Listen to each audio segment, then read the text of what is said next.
All right, I've got 5:01. So again, good afternoon. Thank you all so much for joining us today.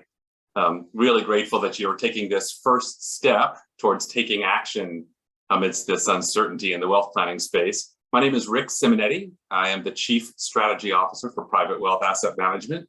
I have the great privilege of also being the moderator for today's discussion. Featured today, though, are four of the real key players here at Private Wealth when it comes to guiding you and your families toward achieving all that you hope to with the rewards of your success. I have the pleasure of introducing them now. They're somewhere on your screen in addition to the photos on the screen. But I'll start with three of our founding partners. First, Heather Vest-Weber, joining us from Cedar Rapids, Iowa. Hello, Heather. Apparently very cold in Cedar Rapids, so if you're joining us from there, hope you're staying warm. Dave Arns from Des Moines, Iowa. I'm assuming it's equally chilly in Des Moines, but maybe not. So Dave, thanks for being here. And then Rusty Samples joining us from a much warmer San Antonio, Texas, hence the Longhorns, apparently. So thanks to each of you for being here. And also with us today is Wendy Brecken. She is our Chief Wealth Planning Officer. And if they think it's cold in Iowa, they ought to be where she is in Minnesota. So that's our fearsome foursome. They will be handling really the meat of our conversation today. And our goal is really to provide information, education, and primarily to be a catalyst to action. Right? We're confident that you're going to walk away realizing that there are some opportunities to take action, even with the unknowns that we're facing. And engaging with your advisory team to assess whatever specific actions you may be considering and determine whether they're beneficial to your situation will give you a much greater sense of control. We invite you, in fact, I would say we encourage you as listeners to follow up after the session today to engage with us in further dialogue. And that won't be the last time you hear that today.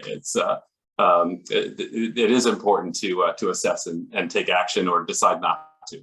So look, in discussions like this, we and when I say we, I mean kind of the entire industry, we tend to focus on tax rules and tax benefits and those types of things, and ways to optimize your plans given those rules. But the single most important two words in that last sentence were your plans.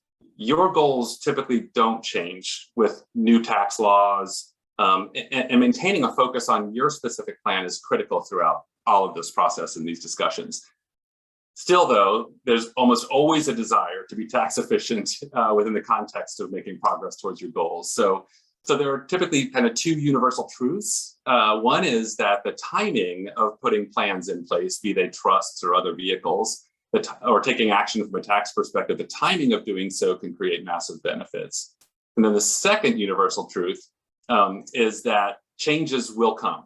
And as they come, it's critical to maintain and optimize your plan as an aspect of managing wealth. So look, we're going to mention certain ideas like GRATs or donor advised funds. This is not to have you leave thinking, I got to go set one of these things up immediately, right? Instead, we'll encourage you to engage with your advisory team to assess those ideas and see if they're going to be helpful and determine whether the benefit is worth actually engaging in executing, and if it complements your plan. And even if you choose, as I said before, you choose to put nothing new in place, you'll have taken action and you'll have that greater sense of control. And together with your tax and legal advisors, we will be at your side helping to drive this process. And all of those individuals, all those advisors are really critical to the assessment. So look, on with our program. I do want to mention, though, if you scroll your mouse over your Zoom screen, you'll see a little box in the bottom that says Q&A. There will be an opportunity at the end for question and answer. And so please, at any time during the session, I've got the window up on my screen here. To the extent that you want to ask a question, we will preserve some time at the end of our discussion to answer. So ask away. If it's too specific, we'll want to follow up with you afterwards. But please ask whatever's on your mind. All right, much of the recent news out of Washington, including some today in terms of Manchin's approach, right, has centered around taxes, what's changing, who's impacted, et cetera. And so it's really about the current. But what's lost in that message is that because of the way the tax laws passed at the end of 2017, because of the way that was structured, there are changes coming to taxes in a few years, even if Congress does nothing So we're going to start maybe level setting around that. And so I'm going to ask Wendy to kick us off and share some of those tax rules that are important to all of you who've joined us today, kind of where they are and where they're scheduled to be on January 1st of 2026. And for reference, that's the date that they all become that proverbial pumpkin. So Wendy, would you level set for us, please? Sure, thanks, Rick. I'd be happy to, and happy to be here today with all of you. All in all, it has been a bit of a roller coaster over the past several months, keeping up with the updates, seemingly hourly at times, on the various tax proposals. And while there has been this sky is falling kind of mentality around the rhetoric, several of the proposals that have been presented are not even new ideas. They're really just accelerations of what's already to come in the law. So Rick, as you alluded to a few moments ago, the Tax Cuts and Jobs Act, or the TCJA, included a bit of a Trojan horse. By virtue of the Byrd Rule, many of the tax reductions made under that act will sunset, expire, revert, pick your verb, on January 1st of 2026 to the 2017 amounts as adjusted for inflation. For example, the TCJA reduced the top income tax bracket from 39.7% to 37% and raised the threshold for entry into that bracket. As you can see by your screen, there's a pretty substantial gap between where we are today, represented by that blue line, versus where we would be operating under prior rates and brackets in orange. It's therefore understandable that there were many that were concerned about the September tax bill, that draft, which sought to not only bring back that almost 40% rate earlier, but also to dig deeper and apply it to lower incomes, which is represented by the red stars you see on the screen. Right. So Wendy, so if I'm interpreting this correctly, blue line is where we are now. Orange line is where we will be if Congress does nothing on 1/1/26, and red star is what they proposed in the new law, but kind of went away. But if I read that correctly, that basically means that in 2026 there'll be more people subject to a higher tax rate. Am I interpreting that correctly? So that's exactly right, Rick. While the income tax changes appear to be off the table for the near term, it is one of those provisions that is going to spring back on January 1st of 2026, if not before, which means that the tax rates are going to increase and the threshold to entry is going to drop, which, as you stated, means more people paying higher taxes. Knowing that, and knowing that there's this appetite among some of our congressional leaders to accelerate the deadline, engaging in some proactive conversations about some of the potential benefits of accelerating income into these lower tax years could be beneficial. Right. So, I mean, this is an income tax discussion so far, right? And income taxes are likely going up, even if that Congress does nothing. So we've got to keep that in mind. But estate taxes have also been a big topic, and especially in the last couple of years. So there's some things for our listeners to keep in mind there as well, right? Absolutely. Just as the Tax Cuts and Jobs Act improved income tax rates for many, it also meaningfully adjusted the available estate and gift exemption by doubling it overnight from about $5.5 million per person in 2017 to over $11 million on January 1st of 2018. There was a proposal to cut that exemption in half in an earlier iteration of this year's tax bill. That too, however, was eliminated from the Build Back Better Act that was passed by the House last month. With an inflation adjustment for 2022, the estate and gift exemption will be over $12 million per person next year. Still, I'm going to have a note of caution and encourage you to not get too comfortable with the exemption at that rate, as the sunset date is only 4 years out, which will mean a drop in the exemption to half of the then current amount. The recent proposals and negotiations should serve as a bit of a reminder that the window to take advantage of these historically high exemption numbers is narrowing. Any exemption that's not used before the sunset, I should say any extra exemption not used before that sunset date, whatever that date might be, will be lost.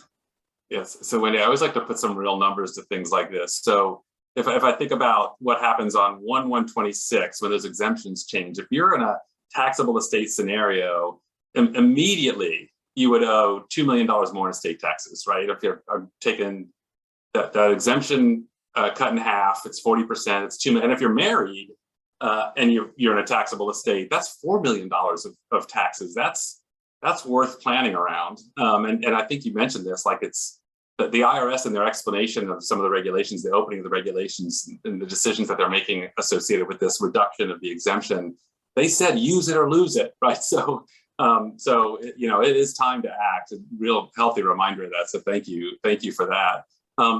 But as we think about how to act and the planning that we might put in place, I recall, and we've been talking a little bit about some of the language that they had in the bill to target some of the most commonly used estate strategies as well. Did anything come of that? Well, so Rick, your memory is correct. There were some of those estate planning strategies targeted in the September bill. And from my chair as a planner, that was almost more troubling than the reduction in the estate exemption, since that's been all over the map for the past 10 to 15 years.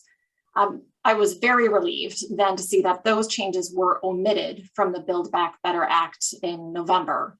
But maybe to give you a glimpse as to what could have been, and to be mindful of, that prior iteration included the virtual elimination of the ability to create certain types of irrevocable trust, like grantor retained annuity trusts, referred to as GRATs, intentionally defective grantor trusts, or IDGITs, some spousal lifetime access trusts, referred to as SLATs, and even irrevocable life insurance trusts, commonly called ILITs. I mean, that last one, many of you have probably heard about, might even have in place, as it's a common strategy that's been around for decades. It not only sought to limit use of those in the future, but also to limit future gifts to existing trusts. In addition to those, the bill proposed gutting valuation discounts for transfers of interests in closely held entities like limited liability companies, family limited partnerships, and S corporations. And finally, as someone who used to prepare estate tax returns, there was also a provision severely limiting the step up in basis at death. And while the risk of those items seems to have passed for now, a note of caution, particularly regarding GRATs and valuation discounts, both have been targets for Treasury regulations for a number of years. And it wouldn't surprise me to see future discussions on both of those topics going forward. Yeah, we've seen this recurring theme, and when you think about paying for spending, they tend to need to go where the money is, right? So, expect to see these again. But what's interesting, if they've stricken all these provisions, those were what was creating revenue to pay for the spending. So what made up for the revenue gap? Well, so this is where the House got a little more creative, and there are many new ideas embedded in the Build Back Better Act. I'll highlight just a few for purposes of our conversation today. First is a new surtax on high income taxpayers that would impose another 5% tax on income over $10 million and tack on an additional 3% for amounts over $25 million. As written, that appears to apply to all income sources for the calculation of that modified adjusted gross income. Those same surtaxes would also apply to trust and estate income, but at much lower thresholds, like $200,000 and $500,000 respectively. Now, those, if passed, are slated to become effective at the beginning of next year. In addition, there's a proposed expansion of the 3.8% net investment income tax. If that sounds familiar, it was the tax imposed as part of the Affordable Care Act. And the expansion would apply that to active business income for pass-through entities. Again, those limited liability companies, limited partnerships, and S corporations, again, starting next year. And finally, there have been some significant changes included in the bill for IRA contribution and Roth conversion rules, primarily focusing on high balance accounts and high income earners with a longer time horizon for effectiveness. But all in all, what I'd say is, while we seem to have dodged the changes to the estate tax and income tax, there are still a number of provisions to be mindful of as the Senate takes up debate and negotiation of the bill. Yeah, it's you think about those surtaxes, that's going to really hit. There are a few people who get that every year, but on big business sales or asset sales, that's when those are going to pop in. And to impact that many trusts is really shocking when you think about it. But with all of that, and we'll see how that comes to fruition with the Senate as you articulated, but there was actually one provision in the bill that could benefit taxpayers. So would you cover that for us as well, please? Well, so this one I'm a little bit more excited about. And one has generated particular attention, and that's raising the cap on the state and local tax deduction, commonly referred to as the SALT deduction, moving that cap from the $10,000 limit that it's at today to $80,000, and purportedly even kicking back retroactively to January 1st of 2021, and then lasting for 10 years. Certainly for those of us in highly taxed states, Minnesota right here, this has the potential for significant and immediate tax savings if it's passed. But that's a big if. The SALT deduction is already facing significant challenges in the Senate, with a number of senators really objecting to the substantial cost of that change, as well as a significant benefit that it's providing to those with higher incomes. You know, Rick, I think I might just stop the tax conversation there. And certainly while I've covered a lot, it's not a comprehensive list of everything that could be heading our way in the future. And frankly, since the Senate is still considering the bill, many of the provisions that I mentioned and some that I didn't get a chance to could still be changed. Truly, we're still in a bit of a waiting game as a result, and that creates some additional uncertainty, but also windows of opportunity. So I think with that, I'm going to turn it back to you and our advisors to talk about how our private wealth teams have been advising clients in this current environment. So Rick, back to you. Thank you, Wendy. We are just incredibly fortunate to have you on the team and keeping an eye on this as we move potentially even into early next year to have any certainty here. So we will keep you all updated, and Wendy will be a big part of making sure that happens. So, so you think about all this uncertainty and all the back and forth, and it sure starts to raise the question, what is a person to do? Well, I'm so glad you asked. And I'm so glad that you've asked our advisors, because that is in fact what they've told us, is that you're asking those questions, and that some of you have actually begun to take some action and put some plans in place now. But we've also noticed some recurring themes amidst those questions that you've asked. And so I'm going to pull our founding partners into the conversation here and talk about what they and their colleagues have been advising clients on kind of three top of mind issues. The first is managing inflation risk. The second is managing your income tax liability. And the third is planning for and managing your legacy amidst this chaotic legislative process. So, you know, let's start with inflation. And Dave, might you give us kind of some insight into the discussion you're having with clients on the inflation front? Thanks, Rick. Happy to do so, and just delighted to be a part of our conversation today. As you mentioned, inflation has definitely been on the minds of our clients lately. It seems like it's part of every conversation we are having, and totally understandable, as it's being shouted from every headline and news program you read or listen to. I had a real life example recently. I was traveling to see clients in California, and while I was out there, encountered gas prices nearing $6 a gallon. You'll see a picture I took one morning at a nearby gas station, and all I could think of at the time was, yikes, this is big numbers.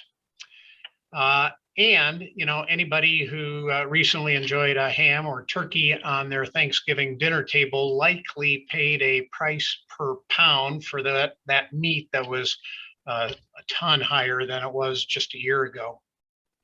Our experienced investment committee addressed the topic of inflation head on during their November webinar, and they're going to revisit it again in depth during their time with you all in January as well. Certainly, that group are experts on the investment strategies and the portfolio moves that can be utilized when addressing inflationary questions and the headwinds due to inflation. And we really invite you to reach out to the advisor who invited you to the call today if you'd like to be added to the invitation list for that team's January webinar. And Rick, as my partners will tell you, making investment decisions in haste really isn't a great idea. Instead, it's probably a ton more appropriate to to take a measured approach to determine if really any portfolio adjustments are needed for your particular situation. That's just that important. Taking on additional risk in the portfolio is not an automatic answer, though it might be the right move for some. The first step is really gaining an understanding of the impact of inflation on your ability to meet your specific goals. And for us to do that effectively, we need at least a basic understanding of the resources needed along the way to be able to support your plans. With that foundation, we can run scenarios, and those can include high rates of inflation in the scenario projections. That'll help us really determine the real rate of return, net of taxes, net of fees, net of inflation that you need to fund the goals you have. It really may be there are no portfolio adjustments needed. It could also mean instead that perhaps some lower priority goals get adjusted in response to what we find rather than changing your overall asset investment mix. The point really is some analysis can bring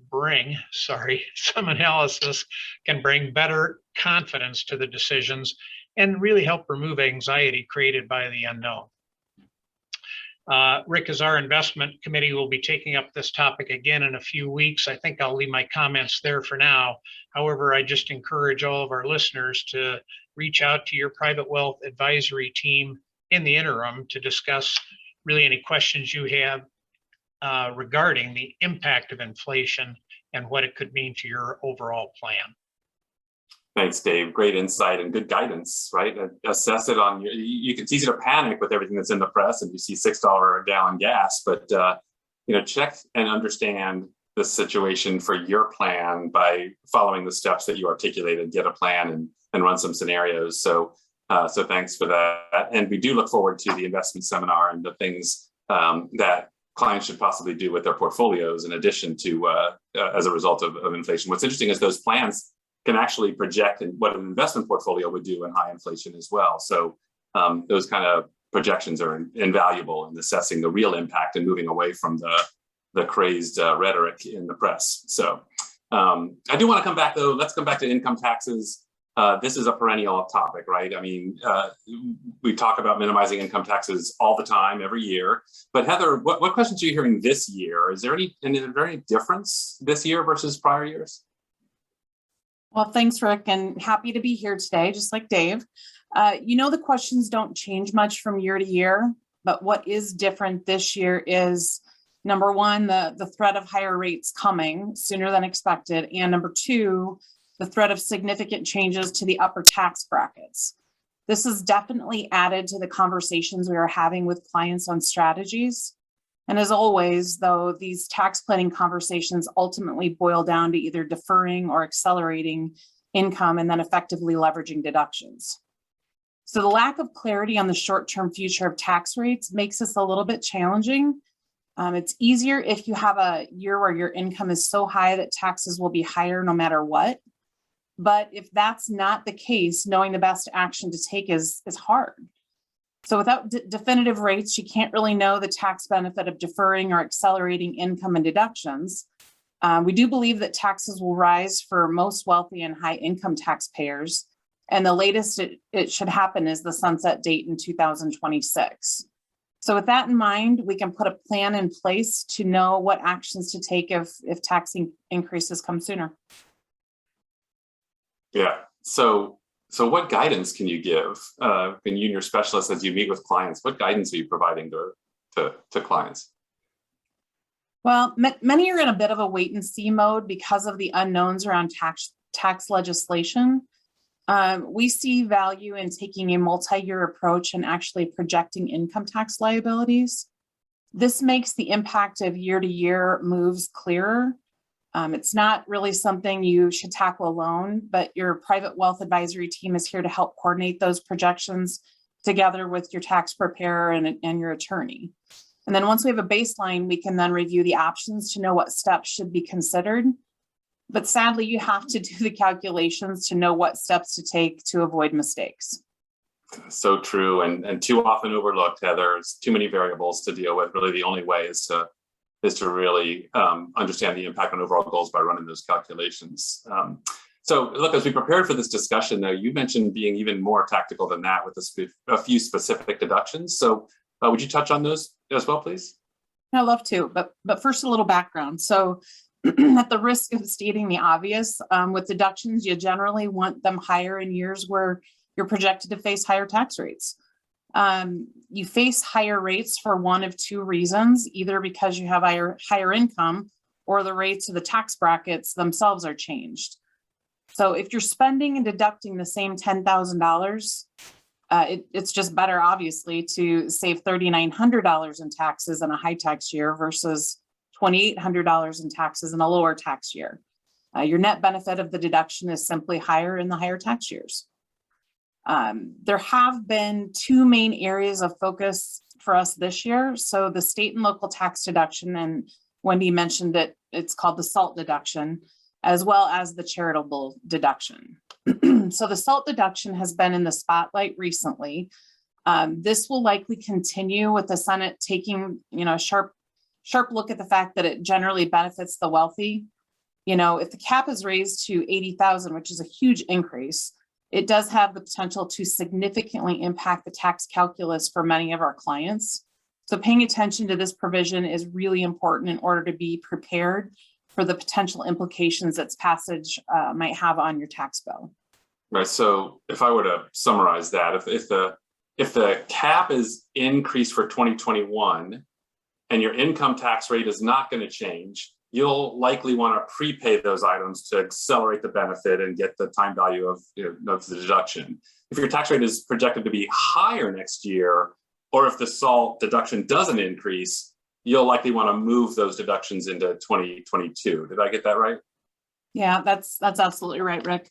We're also reminding clients in states without income taxes that sales tax plays a role here. It's a good time to start ensuring that you have the records needed to be able to deduct your sales tax costs. And to the extent you have a large purchase on the horizon, timing that purchase like your property taxes to optimize the benefit, get the sales tax deduction into the highest tax rate year. And then Rick, you also mentioned the alternative minimum tax.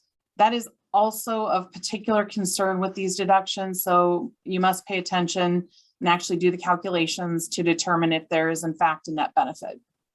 Back to the complexity, right? If it's an AMT issue, you got to do the calculations. Hey, you also mentioned charitable donations, Heather. I did. And charitable donations have certainly been a focus again this year. Philanthropy provides some awesome opportunities to both do good in the world and also mitigate taxes. So bunching charitable contributions has really been at the forefront since the tax law changes at the end of 2017, when the standard deduction was increased and the opportunities to itemize deductions were diminished. Bunching allows you in a year when your tax rates are higher to realize a greater benefit. So this explains the massive uptick in the use of donor advised funds, or DAFs, which allow you to capture the deduction in a particular year, but preserves the dollars for giving in future years. So we feel that donor advised funds will continue to be popular. Yeah, no doubt. And again, to kind of highlight some specifics and use a little bit of math associated with it, if you normally donate $50,000 a year to charities, it's possible to fund, say, 10 years, right? This year, get a full $500,000 deduction, get the tax benefit now, and then for each of the next 10 years, that's the money that you'll use to do good in the world. And during that time, I mean, it grows tax-free. Is that right? Exactly. And, in the right situation, these can be awesome tools. And I wanted to add one more thing if I could, although it's not related to charitable giving. I would be remiss if I didn't mention the opportunity for business owners, including farmers, to potentially prepay eligible expenses and accelerate purchases of depreciable assets to capture those deductions in years when rates are particularly high. My husband has been hinting around that maybe we should go buy a truck before year end for his business. So if we can actually find one on a lot, maybe we'll get that done. But the opposite is also true to defer, if possible, when tax rates are lower. So you end up right back at the need for establishing that baseline from which to run projections, and then develop a big picture strategy to assess which alternative is best for you. Yeah, hey, good luck with that truck. Hopefully that comes to fruition for you if it's the right thing. But to your point, if you're going to spend it in January, assess whether a December purchase just makes better sense, right? So thank you, Heather. Appreciate the insights. So let's pivot away from the deduction side of things and to the income side of things, and back to Dave Arns. Dave, what guidance are you and the team of specialists kind of guiding clients through as it relates to timing the income type items? Yeah, Rick, for the income side of things, it gets a little bit trickier. And keep in mind that with timing income as opposed to deductions, it's generally about deferring or accelerating your income into years with lower tax rates. One easy example I'd throw out is a Roth IRA conversion. And with a Roth, you can choose the if and when to convert a regular or traditional IRA into a Roth. Converting recognizes income immediately, while not doing so defers that income that you take until the years of withdrawal. So if your income taxes are lower 1 year due to just lower income levels, that might be a good time to consider converting. Keep in mind, it doesn't have to be an all or nothing conversion. You can choose how much of your traditional IRA to convert to a Roth. Of course, if the Roth conversion provisions that are contained in the House version ultimately become law, the ability for high income taxpayers to do this will be subject to limitations in the future. So kind of keep that in mind. Another example is around stock option exercises. These two can be timed. So if stock options are a part of your current financial picture, let's talk. Especially with the market doing what it's doing, up, up, up, many of these options are likely in the money today. And that situation creates an opportunity to time the recognition of the intrinsic value held in those options. Building a tax efficient exercise strategy is really, it's critical to maximizing the benefit of those options. Yeah, and Dave, you mentioned there about the market growth and the gains that we're seeing there. Would you please kind of share some insights on what clients might do with opportunities there? Yeah, you bet. So with the market growth, many of you likely have gains embedded in your portfolios. That really highlights the importance of a consistent tax loss harvesting strategy done throughout the year, banking those losses to allow for effective tax efficient rebalancing, and doing so really without materially changing your overall asset allocation in your portfolio. For appreciated stock, there are a couple of options for moving those assets off your balance sheet rather than selling and then paying the tax on those capital gains personally.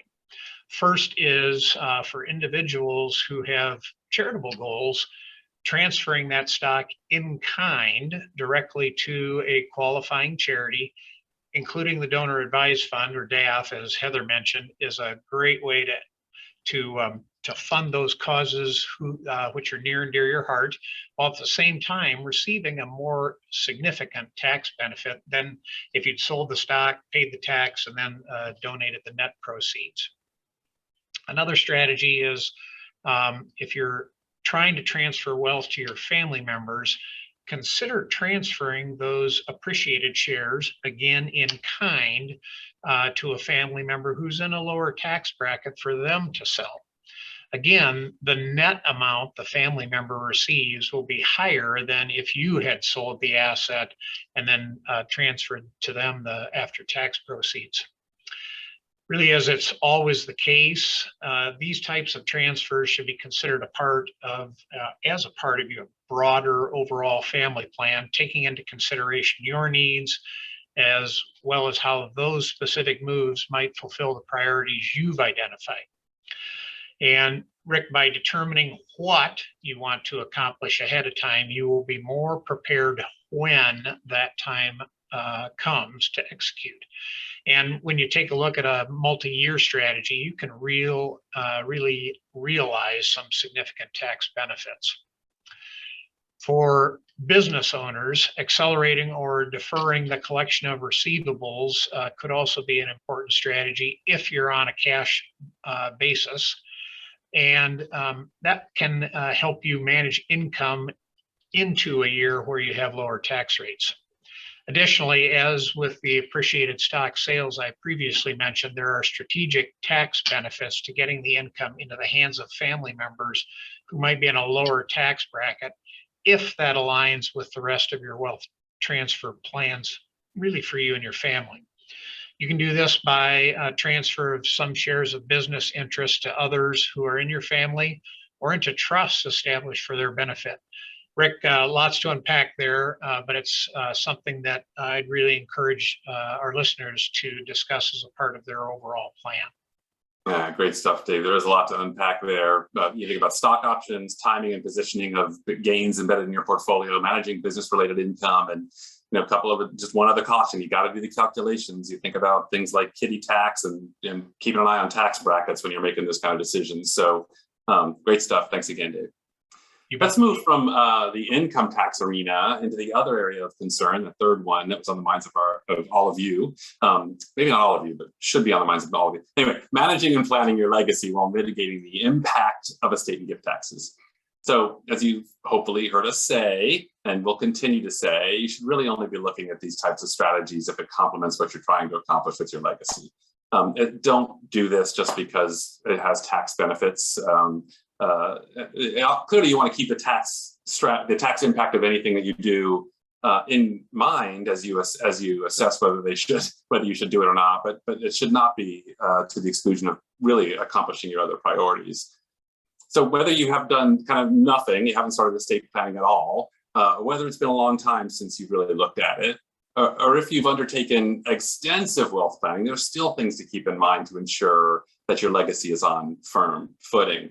So Rusty, we're going to pull you into the conversation. Let's start with those who are really at the beginning stages, or who may be thinking it's been a long time since I've looked at this stuff. What do you and your specialist guide clients do in this position? Hey, thank you, Rick. It's a pleasure to be here with everyone today. And it's commonly known that the biggest failure in planning is not to have a plan in place at all. The need for planning for all ages has really been highlighted by the ongoing pandemic, and how quickly a health issue can change your family's future. Our private wealth teams regularly talk to our clients and prospective clients about really 5 core planning documents, which are at the foundation for getting your affairs in order. These core legal documents are the power of attorney, living will, the advanced medical directive, your last will and testament, and the revocable trust. So I want to talk about the first 3 documents, and you'll see them listed on the screen. And these ones address decisions that you'll face during your lifetime. And the first of these is the power of attorney, or sometimes called the durable power of attorney. And that power of attorney, or POA, appoints the person or people who will step into your shoes and make those financial decisions for you when you are just unable to, or just unavailable to do so. This person or persons are charged with ensuring that all of your financial affairs continue to be handled in your normal manner.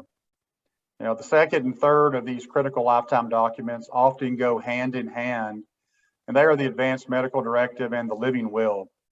Together, these documents do a couple of things. Number one, it allows you to specify whom you would like to make medical decisions on your behalf if you are unable to speak for yourself. And number two, it gives you the ability to express your wishes regarding medical decisions and to inform your healthcare agents and your healthcare professionals on those personal individual thoughts on extraordinary life-sustaining care that just might be needed to prolong your life if you are faced with a critical injury, or you're unconscious, or if something even worse comes along, like if a terminal illness. We encourage anyone undertaking these documents to share your decisions with your family members, with your close friends, and also with your physicians. And that's to ensure that everyone understands what your true personal wishes are. Yeah, just a great reminder of the importance of getting the basics down and making your wishes known. Really identify those who are going to play a critical role in communicating to them. So thanks for that reminder. Can't have a conversation around this without that discussion around getting the basics in place. It's interesting though, like we often talk about, who gets what when we talk about estate planning, and none of those documents you've mentioned thus far do anything with that. So none of those do. So what does? Yeah, you're correct, Rick. And that's where the last two documents come into play. So we'll move on to the last will and testament, always truncated to just your will or my will. And this document takes effect upon your passing, and it outlines who's in charge of managing your estate, how your assets will be distributed, whether it's to family or a church or a foundation, or if it goes into a trust that you may have created. In addition, and critically important for parents of minor children, a will is necessary to name a guardian for those minor children until they become adults. Despite the importance of a will, it's embarrassing to know that about 50% of Americans have not put pen to paper. For those individuals, should they pass away without a will or an equivalent trust, and we'll talk more about trust in just a little bit, do not fret. Your state of residency will decide for you. And, whether you're in Texas or Florida or New York or California or anywhere in between, I can just imagine how you would feel about that, to let your state have some generic tools in place to outline how your assets pass to people you may or may not wish to have your assets. So it's important to talk to your private wealth advisor and get in front of an estate planning attorney pronto. And then finally, Rick, the core of these documents that I want to touch on is the revocable trust.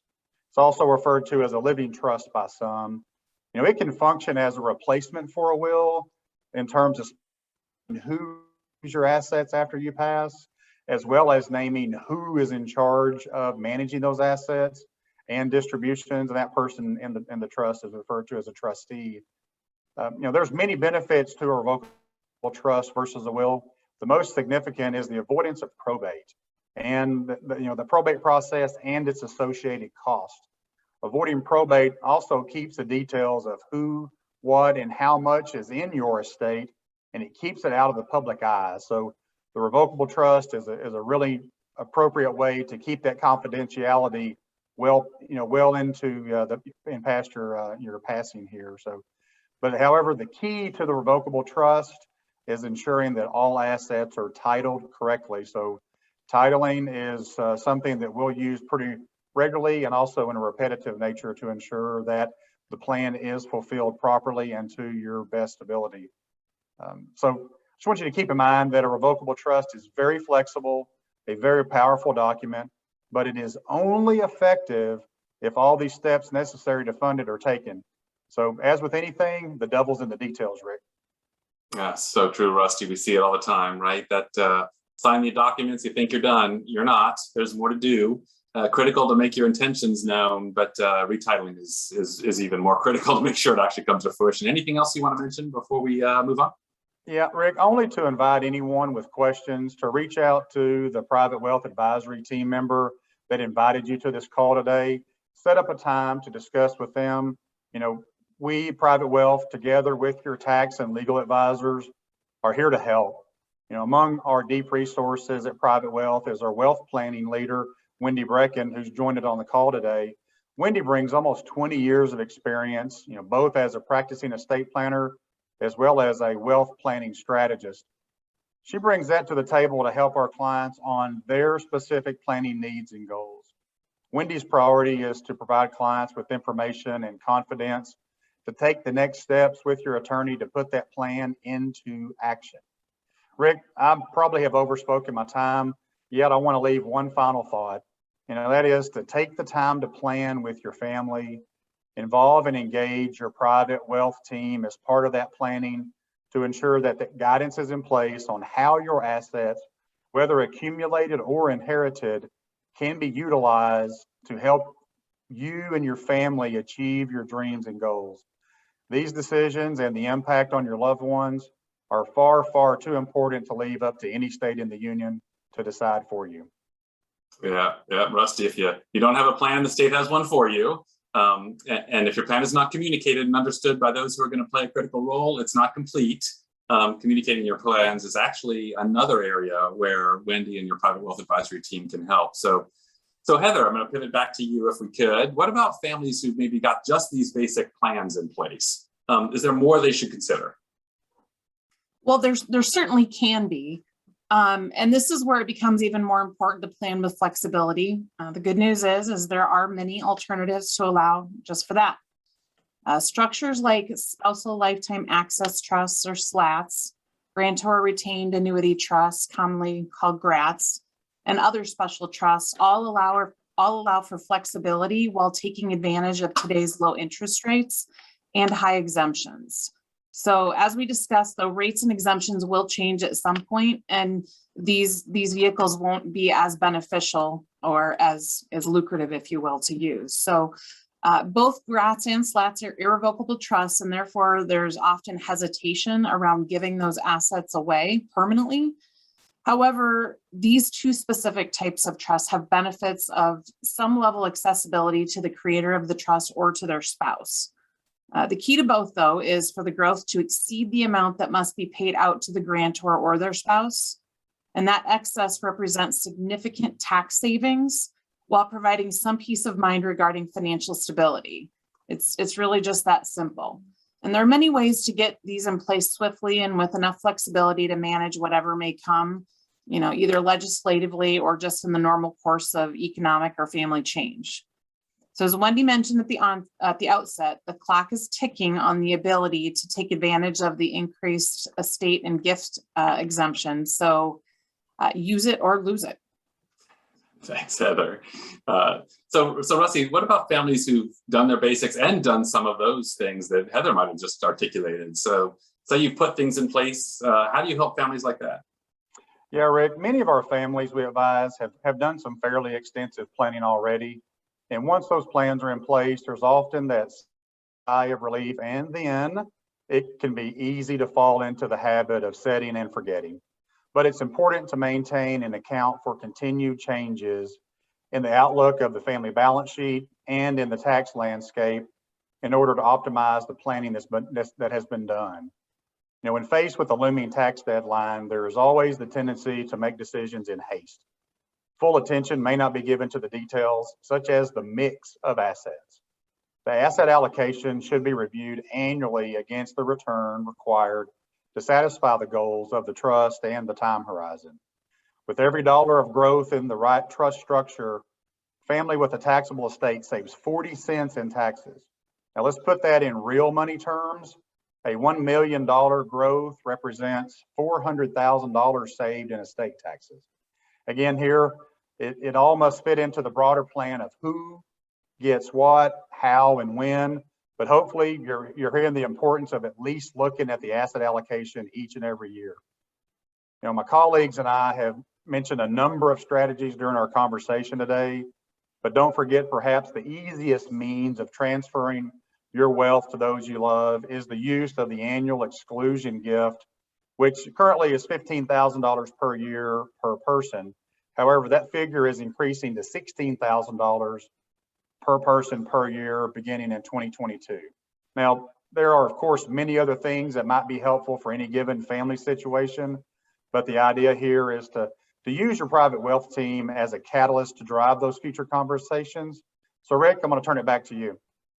Thank you, Rusty. And just a couple of things that I pull out of that. So in addition to the inflation adjustment for annual gifts of 15 to 16 in 2022, just to highlight the importance of staying on top of your plan and maintaining and optimizing it, there's an additional 300,000 or so of exemption available via an inflation adjustment. So more gifting can be done, more planning can be done simply as the result of the normal changes that take place. So just important. And I would also add that you mentioned asset allocation. The other thing that we find important is asset location. So, you set these trusts in place and you want to make sure the growth asset is in the right structure. And so to the extent that it's not, most of these structures have been put in place recently with the flexibility to allow for moves of assets to different entities and different structures. So So Rusty, thank you. Thanks to all the other advisors as well.